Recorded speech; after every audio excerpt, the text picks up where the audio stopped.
Darren Aronofsky of Black Swan fame, he was holding a digital Bolex once upon a time in New York, and for Darren and for many other filmmakers, Super 16mm was their chosen format, their chosen look.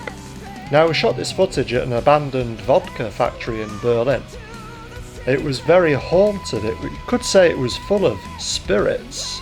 And how could it come to be, how has this happened, that we don't have a digital Bolex in 2021? There is no beautiful Super 16mm digital cinema camera that I can think of that's come out in the recent era. I think the digital Bolex and the Iconoscope were so special, with that beautiful Kodak CCD sensor and the little C-mount for your beautiful vintage lenses, and the whole response of Joe and Ellie with the digital Bolex was to get over this sort of crop CMOS sensor compressed video look with something that had a global shutter, amazing uncompressed RAW, only 2K, but that didn't matter because the colour science and the dynamic range was so close to film, and that grain pattern as well, the whole texture of the image was just so nice. Now, if I think, what is missing in camera land today? What isn't in my bag? I own a lot of cameras. I'm very, very, very addicted. What is missing in the camera bag today? And I can only think of one thing. We have everything.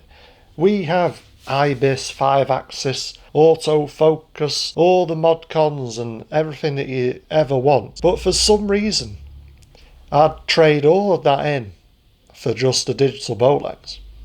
And that is the one thing that is missing in the camera bag today that you can't go out and buy. And I see no sign of that changing anytime soon. The digital Bolex, since it was sadly discontinued, after a pretty good start on Kickstarter, it's become incredibly rare. So to find one on eBay is a rare event in itself, and then you should expect to pay at least $6,000 for one.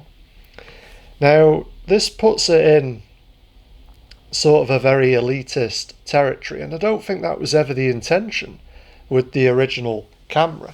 It was supposed to be quite a democratic tool that a lot of people could use. A lot of artists and students could use it. And I think it would be wonderful if we could find a way to bring that technology back in exactly that form, exactly that image, and maybe in a slightly different form factor. But I don't want IBIS, I don't want autofocus on a camera like that. It's the only camera I've ever had where you could undercrank to 24p to 16 frames per second in the edit and it not look goofy. It looked like film, like a film projector.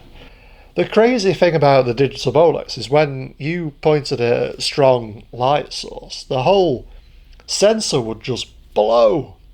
But that was part of the appeal. It was beautiful, just unexpected things going on with this charge spill, overspilling into different areas of the frame. Crazy.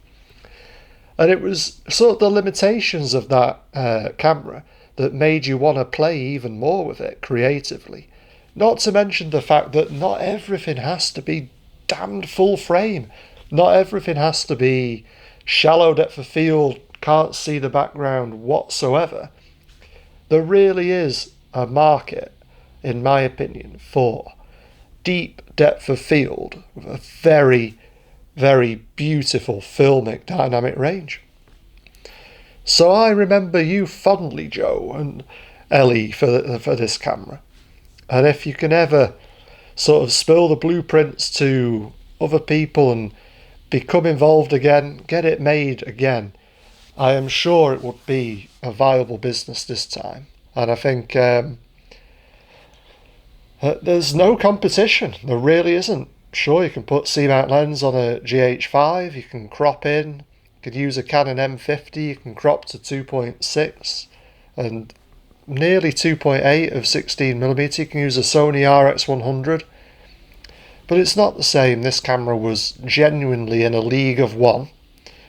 And I miss it dearly.